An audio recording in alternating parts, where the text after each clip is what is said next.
एक औरत कहती है कि शादी के 17 साल बाद मैं इस नतीजे पर पहुंची कि मर्द खुदा की खूबसूरत तरीन मखलूक है।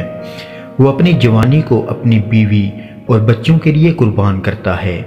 ये वो हस्ती है जो पूरी कोशिश करता है कि इसके बच्चों का आइंदा मुस्तकबिल खूबसूरत और अच्छा बने, लेकिन इस कुर्बानी के बदले हमेशा इसकी सरजनश की जाती है। अगर कभी फ्रेशमेंट के लिए घर से बाहर कदम रखे तो बेपरवाह, और अगर घर में रहे तो सुस्त और बेकार। अगर बच्चों को गलती की वजह से डांटे तो जालिम होता है। अगर बीवी को नौकरी से रोके तो मुतकब्बर और रौब जमाने वाला।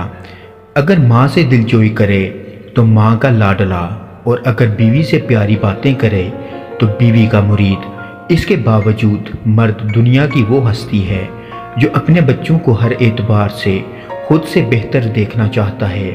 बाप वो हस्ती है जो अपने बच्चों से नाउमीदी के बावजूद इश्क करता है और हमेशा उनकी बेहतरी के लिए दुआ करता है। बाप वो हस्ती है जो अपने बच्चों की अज़ियतों को बर्दाश्त करता है जब वो इसके कदमों पर कदम रख कर खेलते हैं, और जब बड़े होकर बाप के दिल पर कदम रखते हैं। बाप वो हस्ती है जो अपनी बेहतरीन सरवत के बल्कि जो कुछ इसके पास है अपनी औलाद को बख्श देता है।